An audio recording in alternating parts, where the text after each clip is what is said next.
इतना सन्नाटा क्यों है भाई?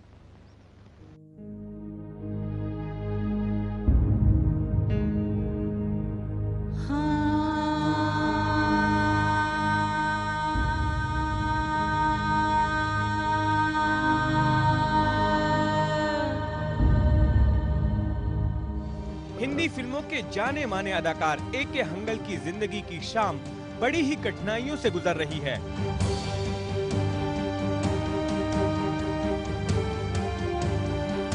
जी हाँ, इन दिनों एक टूटी फूटी इमारत के छोटे से कमरे में अपनी जिंदगी गुजार रहे ये वही अवतार किशन हंगल हैं, जिन्होंने शोले, बावर्ची और शौकीन जैसी हिट फिल्मों में काम किया। मैं बूढ़ा ये बोझ उठा सकता हूँ और तुम एक मुसीबत का बोझ नहीं उठा सकते।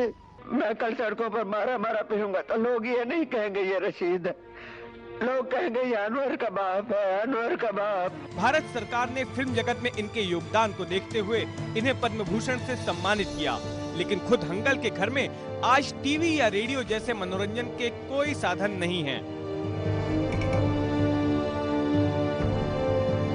हंगल के लिए अब जिंदगी का एक एक दिन काटना चुनौती बन गया है। हंगल की उम्र 95 साल है और पत्नी के गुजर जाने के बाद अपने 75 साल के एक बेटे के साथ वे जिस घर में रहते हैं उसकी सालों से मरम्मत नहीं की गई है। घर की मरम्मत करवाते भी कैसे जब दवा और दाने के लिए ही पैसे नहीं हैं? लोगों की ओर से दी गई मदद के पैसों से ही किसी तरह उनका गुजारा हो रहा है। फंड की जरूरत तो हर वक्त रहती है, हर एक को रहती है, मुझको भी है। मुझे ज्यादा जरा जिसने फंड देना है वो दे रहा है, जिसे नहीं देना वो नहीं दे रहा। मैं उनका शुक्रिया अदा करता हूँ जिन्होंने मेरी मदद की आज तक जिंदा रखने में, और आगे भी रखते रहेंगे ऐसा मुझे उम्मीद है। हंगल आज अपनी जिंदगी काटने के लिए दूसरों की मदद के मोहताज हैं, लेकिन इसके लिए वो खुद को ही जिम्मेदार मानते हैं। उनका कहना है कि जिंदगी भर उन्होंने खुद के लिए कुछ भी नहीं सहेजा। अपनी कामयाबी के दिनों में जरूरतमंदों की उन्होंने खूब मदद की, लेकिन आज खुद वे घर के किराए के 120 रुपए भी बमुश्किल दे पाते हैं। इस हालत में भी ए.के. हंगल ने अपनी खुददारी को सहेजे रखा है। उनका मानना है कि जो मदद करना चाहे वो करे, लेकिन वो किसी के आगे हाथ नहीं फैलाएंगे। भाई मैं तो एक ही बात जानता हूँ, इज्जत की मौत जिल्लत की जिंदगी से कहीं अच्छी है। जरूरत है तो अगर समझते मेरी मदद करना तो कर दें, और अगर नहीं करते तो ठीक है।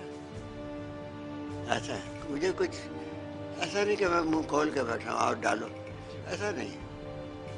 फिर कर सकते तो करेंगे, कर भी रहे। जब तो मैं जिंदा हूँ अब तक, मेरी आमदन कोई नहीं, तो अच्छा है। मुझे कोई अफसोस नहीं, किसी से कोई गिला शिकवा नहीं है मेरा। ए.के. हंगल आज ना तो ठीक से बोल पाते हैं और ना ही चल पाते हैं, लेकिन बॉलीवुड के पुराने दिनों को याद करके आज भी उनके चेहरे पर मुस्कान आ जाती है। अपनी फिल्मों के तमाम किरदार और डायलॉग अब भी उन्हें याद हैं। ये यादें ही अब उनकी साथी हैं। 3 साल पहले या 2 साल पहले तो मैं फिल्म कभी कदार देख लेता था, वरना मैंने कई फिल्में जो मेरी अपनी फिल्में मैंने नहीं देखी। ए.के. हंगल की इस हालत से फिल्म इंडस्ट्री के ज्यादातर लोग नावाकिफ हैं, लेकिन जिसे भी एक महान कलाकार की दयनीय हालत के बारे में जानकारी मिलती है, वो इनकी कुछ ना कुछ मदद जरूर कर देता है, जिससे आगे के कुछ दिनों की दवाइयाँ और खाने का इंतजाम हो जाता है। फिलहाल इनका गुजारा एमएनएस की ओर से दिए गए 51,000 रुपयों से हो रहा है। 95 ईयर्स ओल्ड है, उनके घर पे वो और उनके एक पुत्र है, उनकी भी उम्र मेरे ख्याल से 75 के करीब है। उनकी अभी कमाने की साधन कुछ नहीं है, वो बेड के बाहर मतलब जा नहीं सकते, जो कुछ है वो वही बेड पे है। तो एक ऐसे बुजुर्ग कलाकार का सम्मान होना चाहिए, उनका आदर रखना चाहिए। इतना सन्नाटा क्यों है भाई?